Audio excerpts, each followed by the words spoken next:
Bom, pessoal, então, deixa eu aceitar a Sara. Bom dia, Sara.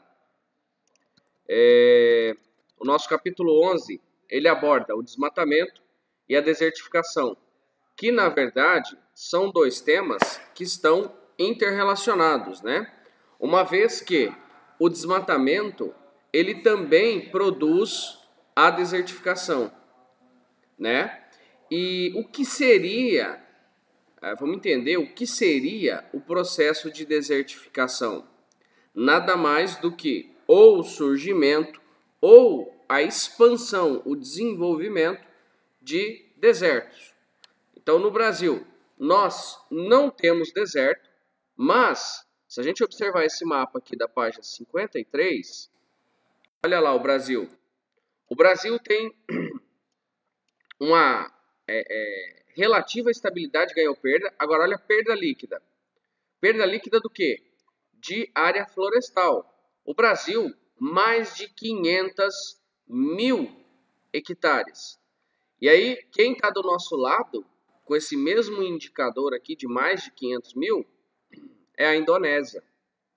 Aí, depois destes, vem boa parte dos países latino-americanos. Olha lá, entre 100 e 500. Muitos países da Ásia, da África Central, tá? A Austrália, aqui Myanmar, o Laos, Coreia do Norte, olha lá, México, Panamá não, esse aqui seria Guatemala e Canadá. Então perceba que o Canadá também tem uma perda líquida bem considerável. Depois destes vem os rosinhas, ó. Também mais alguns aqui da América Latina, do continente africano e do sul da Ásia, como por exemplo o Paquistão, o Nepal, né? E só. Os africanos aqui, percebam, Madagascar, Namíbia, os países aqui do deserto do Saara, da fronteira do Saara com as savanas mais ao sul. Então perceba que há um processo de desmatamento ainda em curso no planeta, não só no Brasil, né?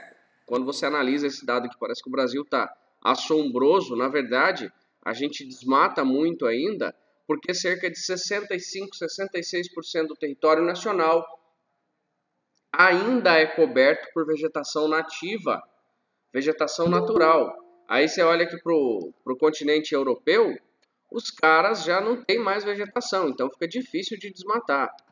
Tá? Deixa eu aceitar aqui o jovem Elídio. Bom dia, Elídio. Aqui ele mostra pra gente, ó, mudança global na área florestal.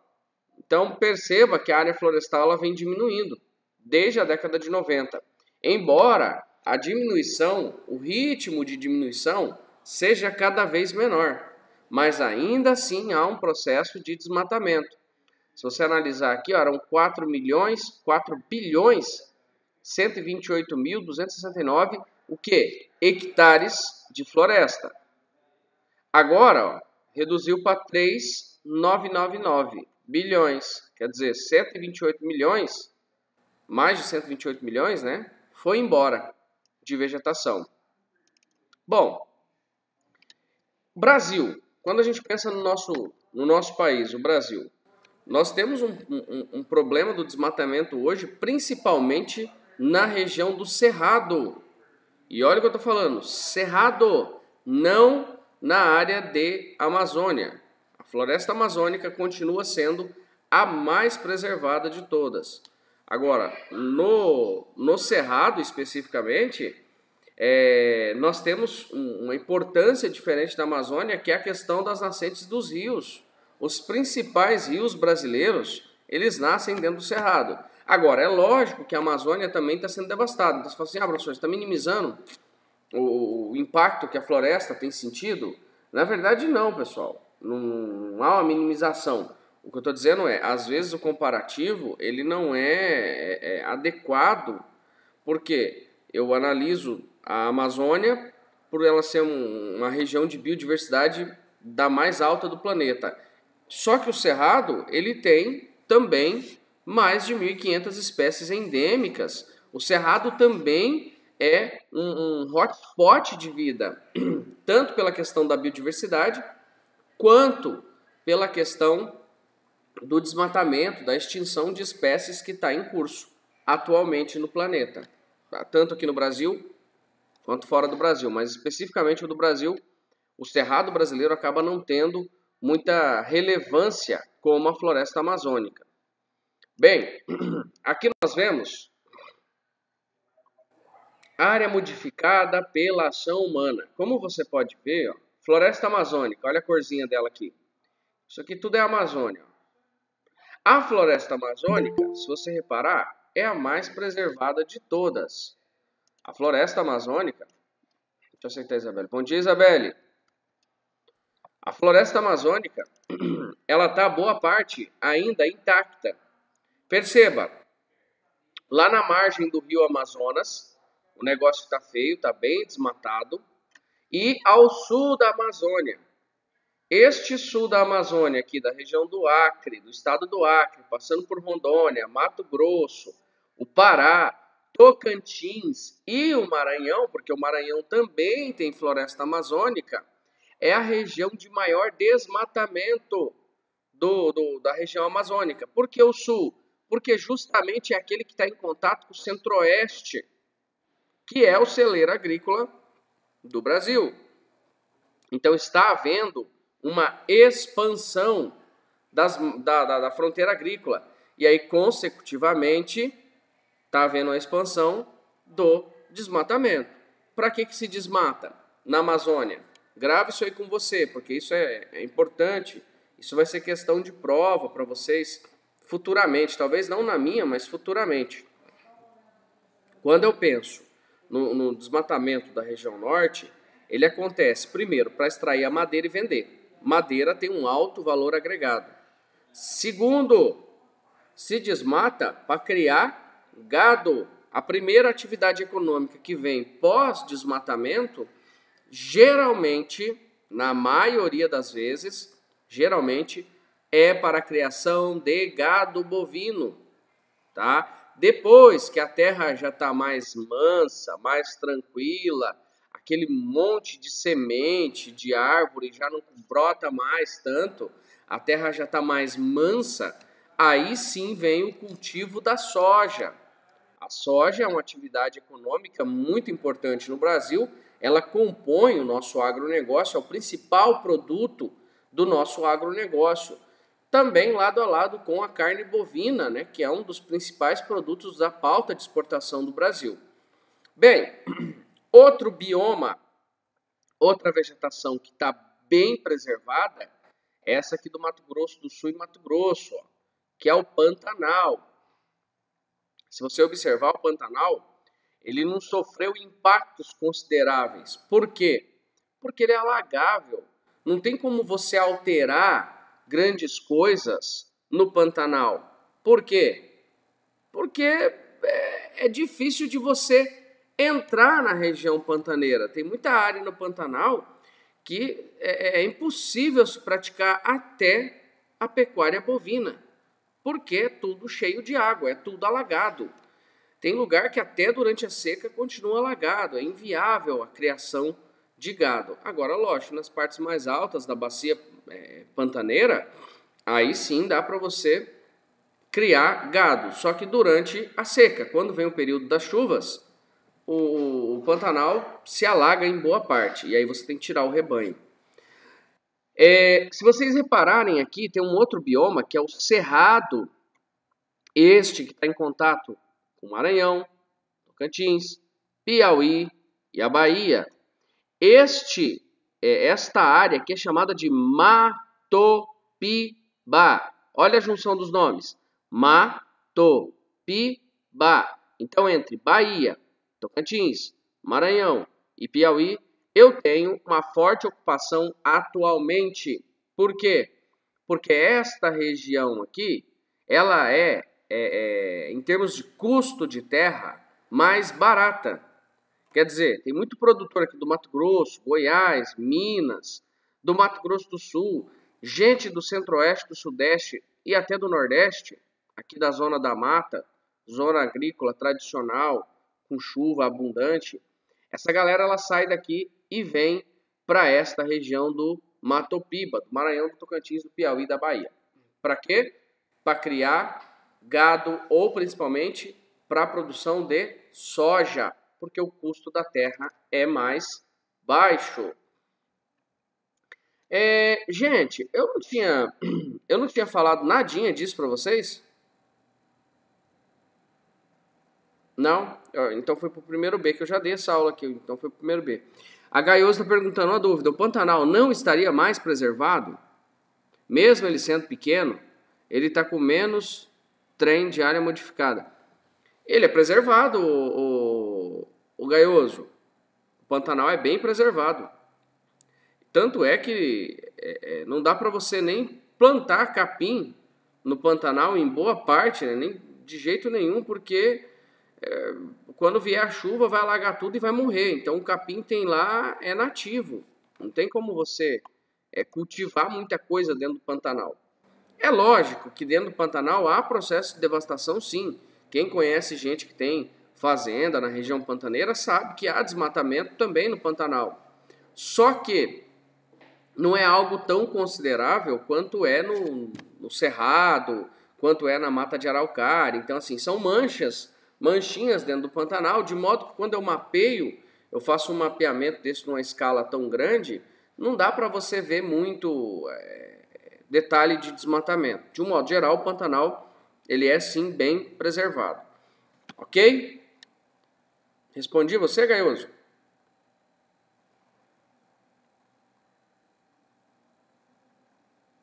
Ah, não. Olha só, eu falei que a Amazônia é mais preservada, porque eu estava fazendo um comparativo aquela hora de Amazônia e Cerrado.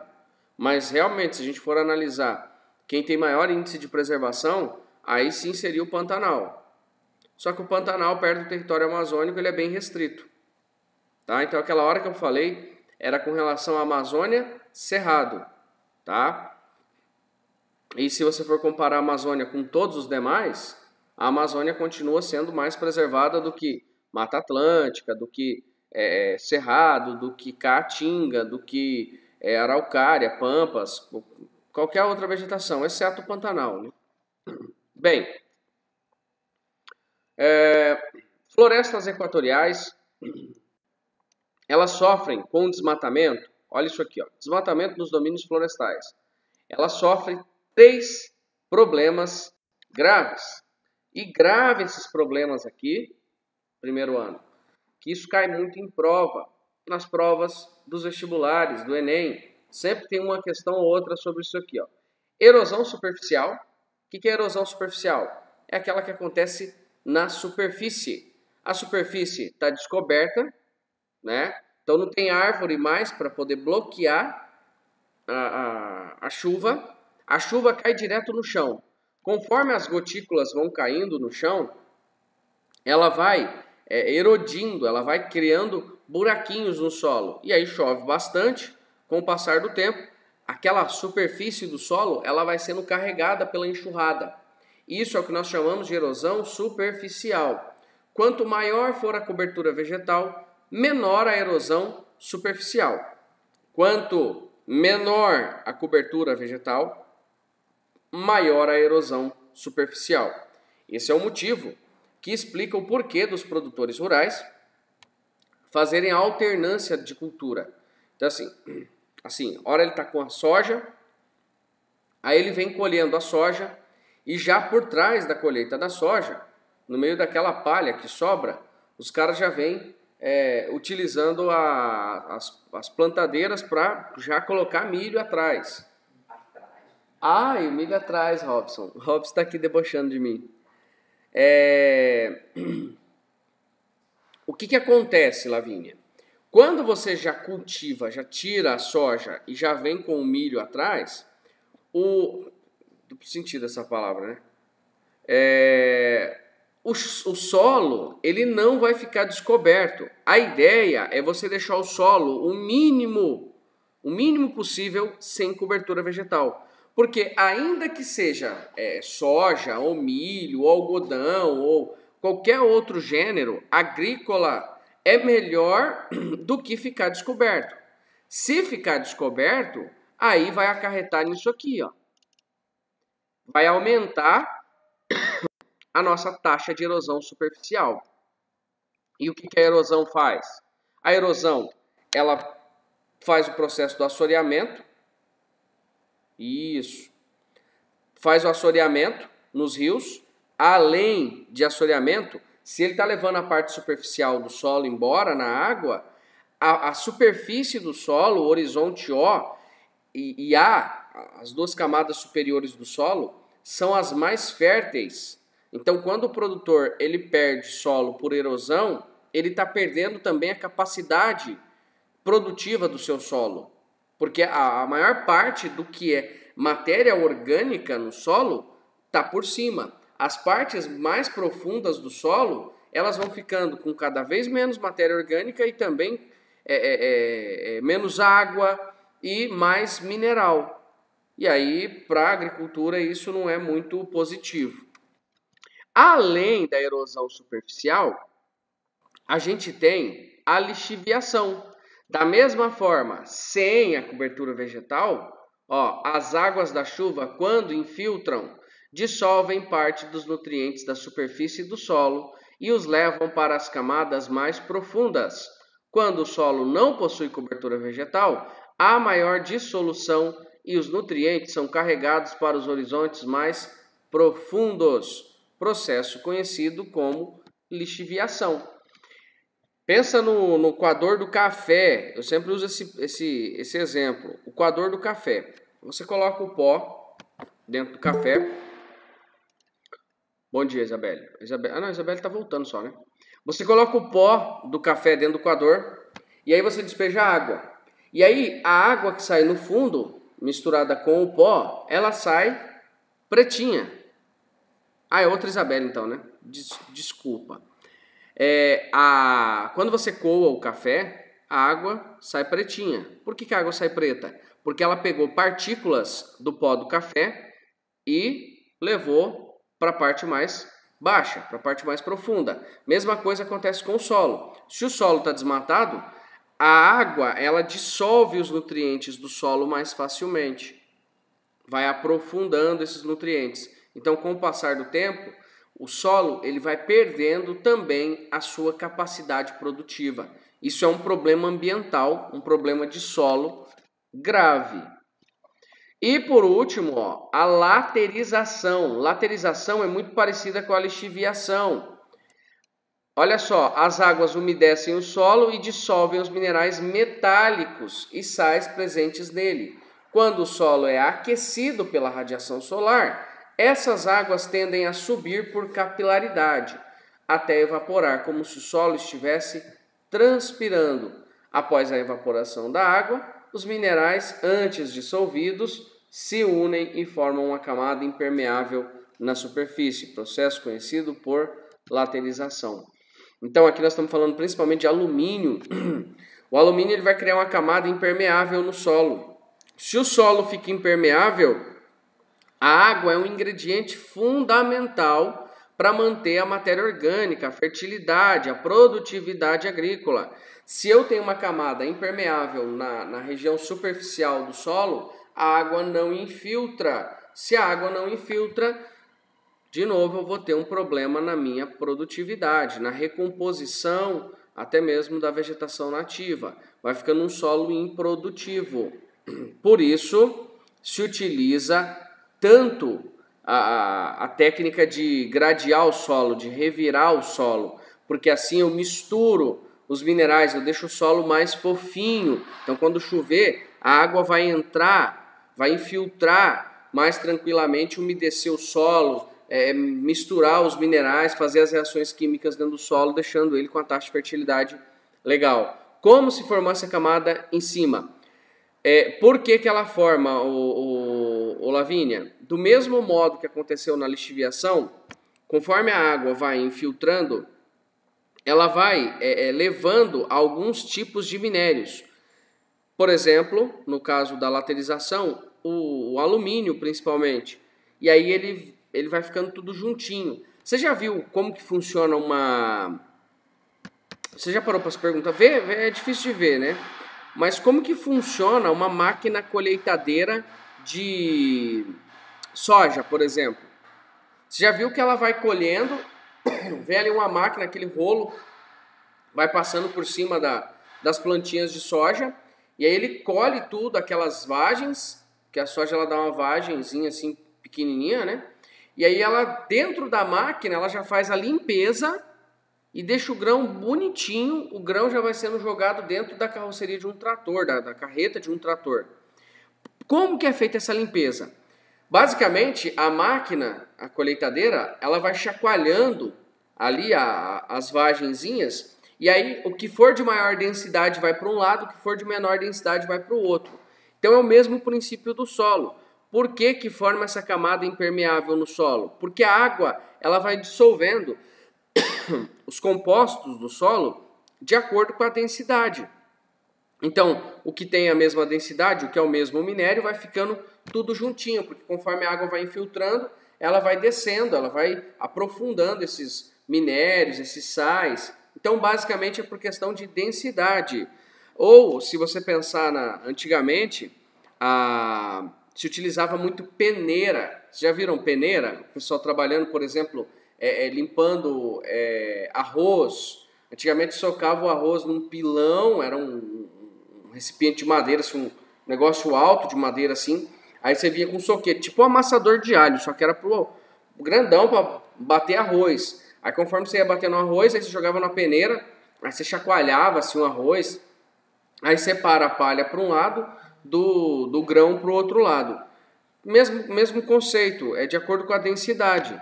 Então você vai separando para um lado e para o outro. Mesma coisa no solo, só que é um processo, digamos assim, natural, né? Natural, que acaba sendo amplificado pelo ser humano pelo fato dele tirar a cobertura vegetal nativa, ok? Vamos lá. Então, falamos dos 3 problemas. Nos demais textos, pessoal, eles vão falar basicamente das mesmas consequências, tá? Em floresta tropical também vai acontecer aqueles 3 problemas ali. Em florestas subtropicais e temperadas é um pouco diferente, porque aqui nas florestas subtropicais, como por exemplo a araucária, ou nas florestas temperadas, como acontece nos Estados Unidos, a chuva ela é mais bem distribuída ao longo do ano. Não vai passar meses de seca intensa, como acontece aqui. Mas, né, os problemas do desmatamento também afetam essa área. Por exemplo, ele vai citar aqui, ó, na China, o desmatamento acelerado da floresta de bambus nas últimas décadas ameaça severamente a sobrevivência de um dos seus mais ilustres habitantes, o urso panda, uma espécie vegetariana. Então ele está falando aqui, o bambu também é uma floresta, né? Também é uma vegetação temperada, subtropical, e ameaça a vida do panda, porque o panda só come bambu. Florestas boreais e coníferas, essas são as mais preservadas do mundo, né? Embora também muito utilizadas, mas são menos ameaçadas, vamos dizer assim, do que as demais. Por quê? Porque é muito frio, né, cara? É frio demais. Então é difícil de você ocupar. Quem tem muita floresta boreal?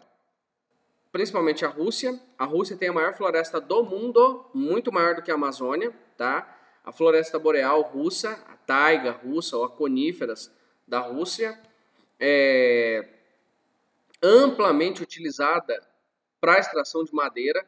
Os caras tiram muita madeira, tanto na Rússia quanto no Canadá. O Canadá é o maior produtor mundial de papel e celulose, só para você ter uma ideia. Por quê? Porque ele tem naturalmente grandes extensões de madeira. Boa parte da economia, vamos dizer assim, uma parte significativa da economia canadense está diretamente ligada à exploração de recursos naturais, e dentre eles das florestas, ok? Desmatamento das savanas. No caso da savana do Brasil, eu já falei para vocês, né? O problema que isso gera. Que nós temos savana aqui no Brasil? Claro, pessoal. O nosso cerrado é savana. Tá? O que é a ideia de savana? É uma vegetação de médio porte, de um modo geral de médio porte. Boa tarde, Gabi. Bom dia, Gabi.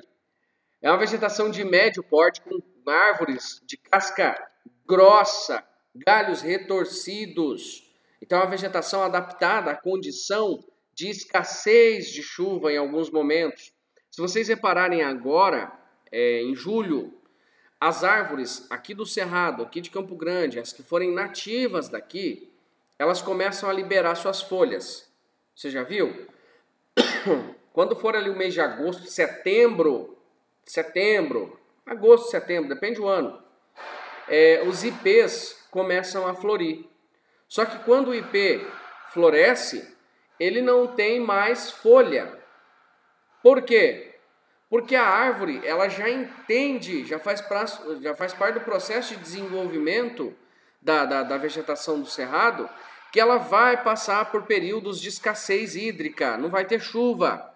Então, se não vai ter chuva, ela acaba se adaptando, ela joga a folha fora para ter menos corpo, menos área para ela poder se nutrir. Então, ela consegue passar pelo período da seca. E aí vem a primavera, ela floresce num surto natural, né, da planta de liberar semente logo, porque caso ela morra, fica o descendente dela ali de boa. Bem, então o desmatamento do cerrado hoje é uma preocupação muito grande para os ambientalistas. E olha só, aproximadamente metade da área desse ecossistema, o segundo maior do Brasil, só perde para a Amazônia, já foi desmatada, quase a metade.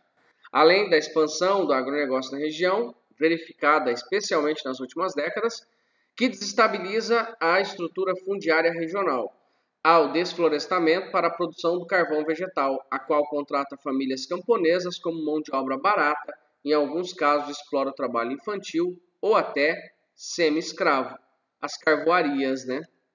Então, o cerrado tem um problemaço aí para ser combatido. Entre os impactos ambientais presentes no cerrado, podem ser citados que problemas? Aumento da emissão de gases do efeito estufa. Então, isso é um problema global, né? O aquecimento global tem ganhado cada vez mais repercussão. Então, nós sabemos que nós temos que lançar menos dióxido de carbono, gás metano e por aí vai.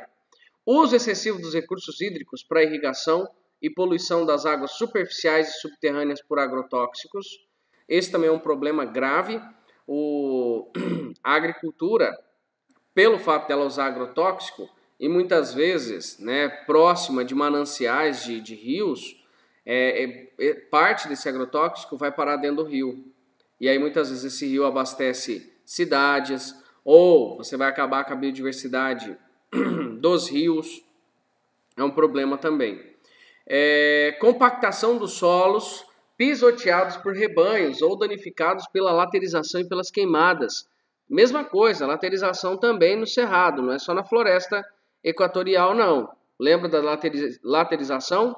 O alumínio que fica ali impermeabilizando o solo.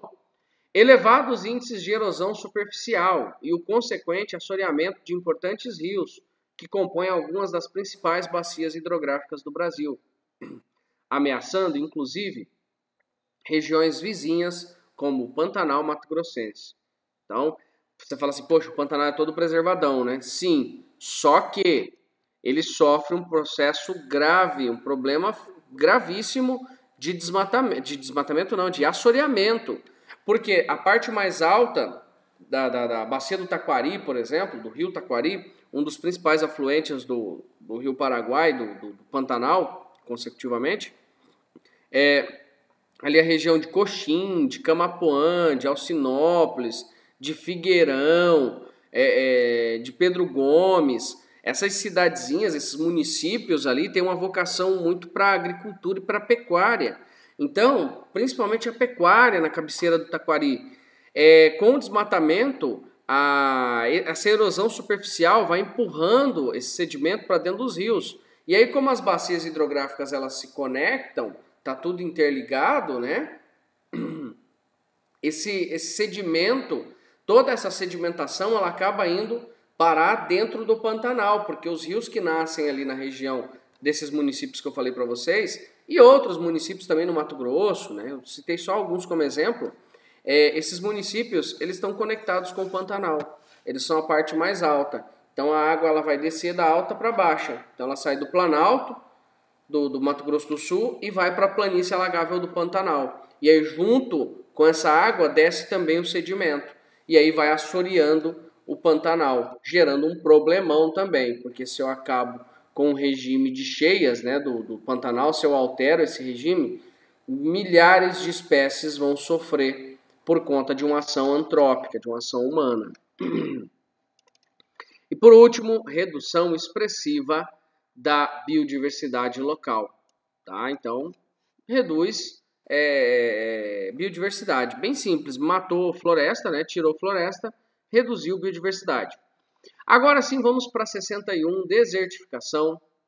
Aqui na desertificação, sempre tem essa região aqui, pessoal, que eu destaco para vocês, que é a parte assim de maior desertificação atualmente, que é o Sahel. Tá? O Sahel, ele pega essa regiãozinha aqui, ó, desde o Mar Vermelho até o Oceano Atlântico, cruzando todo o continente africano. Inclusive, tem um documentário chamado A Grande Muralha Verde. Alguém já ouviu falar sobre a Grande Muralha Verde? Eu tinha até passado um videozinho dela pro primeiro B. A Grande Muralha Verde é um projeto de sul da África, sul do Saara africano. Eu passei o vídeo. Ah, tá. Então aqui eu também passei. Então eu não dei esse capítulo para vocês? Estranho. Certo, eu fiz só uma introdução, né, antes das férias. Eu nem lembro. Mas enfim, a Grande Muralha Verde é o cultivo por parte de vários países, todos os países que compõem o Sahel, eles estão cooperando um com o outro para poder cultivar as árvores no sul do deserto. Para quê? Para impedir que o deserto avance, sabe? E aí, conforme tem mais árvore, a água se fixa melhor no solo, se fixa melhor na região. Inclusive, no vídeo que eu passei para vocês, mostrava que se você acabasse com o deserto do Saara, poderia trazer consequência para a Amazônia, porque a Amazônia ela recebe sedimentos trazidos pelo vento que vem do deserto do Saara. Então o vento ele empurra o sedimento boa parte do sedimento para dentro da Amazônia. Sim, Giovana, só tô reforçando. Lembrou do vídeo? Muito bem. Fala, Lavínia. Saara é todo o deserto. Sahel quer dizer borda, fronteira. É uma palavra do árabe. Então, seria a borda do Saara, a fronteira do Saara, o sul do Saara. Seria, Lavínia, a mesma coisa que a gente chama de zona de transição. Aqui, lá no domínio morfoclimático, naquele capítulo anterior que a gente viu. A zona de transição não é nem uma coisa nem outra. Então, o Sahel, ele é uma zona de transição. Ele não é nem o deserto, mas também não é nem a savana. Então, ele está no meio. Savana, deserto mais ao norte. No meio, no sul do deserto, eu tenho o Sahel, ok? Então o Sahel ele corre um risco de desertificação muito grande. Na verdade, hoje é uma das principais áreas em desertificação. E aí, distinguindo, né, o que é desertificação e o que é arenização. O Brasil tem os dois. Olha isso aqui. O Nordeste corre um risco sério de desertificação, já é semiárido, né? Está em desertificação. E no sul do Brasil, lá no Rio Grande do Sul, nós temos processo de arenização. Qual a diferença dos dois? É que a arenização, ela acontece mesmo em lugar que chove. E a desertificação acontece pela falta de chuva. Então, olha isso aqui. Essa foto aqui está perfeita. Repara, está tudo cheio de areia, Só que se você reparar lá no segundo plano da imagem, lá ao fundo, ó, tá bem verdinho. Tá vendo? Olha isso aqui. Capim verdinho aqui no primeiro plano da imagem. No segundo plano aqui, ó, arenização. Olha lá no terceiro plano da imagem. Vegetação bem desenvolvida. Ou seja, aqui chove. Só que a matéria orgânica superficial do solo foi perdida. E aí arenizou. Então, o Brasil tem tanto a arenização no sul, quanto a desertificação no nordeste. Arenização não tem a ver com falta de chuva. Desertificação, sim. Por que desertifica? Porque não chove. Por que areniza? Porque o solo ficou desprotegido e a estrutura geológica que tinha embaixo era de rochas areníticas. Então já estava ali a areia. A desertificação, Giovana, aconteceu por quê? Porque mudou o regime de chuva. Porque não chove, o clima é desértico. Agora, mesmo o clima sendo subtropical, como é no Rio Grande do Sul, ainda assim eu tenho um processo de arenização. Sacou? Bom, além disso, perceba, tem processo de desertificação no Oriente Médio inteiro, boa parte já é desértico, né? Nos Estados Unidos e no Canadá, aqui nos nossos vizinhos também da América Latina, tanto na Central, no México, na América do Sul. A Índia inteira praticamente corre risco de desertificação, porque a exploração do solo é muito grande. Os caras têm a segunda maior população do planeta, né? Muita gente. A Austrália também, boa parte do litoral. Esse interior aqui já é deserto, tá? Então, o litoral, beirando o litoral, ó, tá correndo risco de desertificação.